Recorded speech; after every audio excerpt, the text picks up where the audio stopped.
नमस्कार। अपने सबके एकटा सामा के गीत दै छी। बहिन रास्ता देखै छथिन, चंदन के पेड़ ल ठाढ़ भ क भाय के रास्ता देखै छथिन।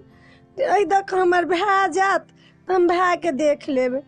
तै के गीत ये सुनू। चंदन बिरिछ तारा ठाढ़ भेली है छोटकी बहिनो, ठाढ़ भेली है श्यामा बहिनो, ताकतु भैया के बटिया, ताकतु भैया के बटिया। अही बाटे आए थीना भैया पुरुषोत्तम भैया, आ भैया संतोष भैया।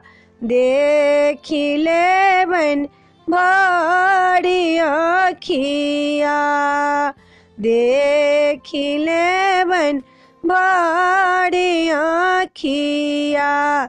बहिया पसारी जुनी कानू है तारा बहिनो, कानू है श्यामा बहिनो। फाटत भैया के छतिया, भीजत भैया के धोतिया।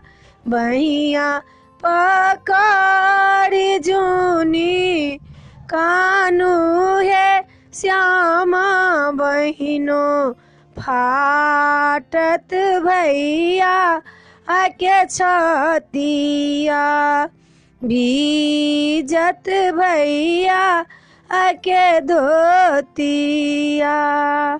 ई सामा के गीत छला, एतबे छला वीडियो। वीडियो में एतबे है। अपने सबके पसंद पड़त कहबै जरूर। सब्सक्राइब करो नहीं बिसरबै। जय मिथिला, जय भोला बाबा।